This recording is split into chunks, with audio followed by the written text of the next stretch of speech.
हिजर तेरा जे पानी मंगे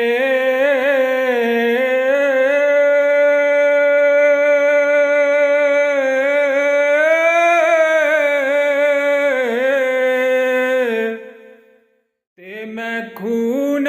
ना दे गेड़ा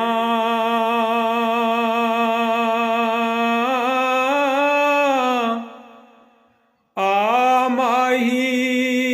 तेनू सामने बैठा के मैं दर्द परा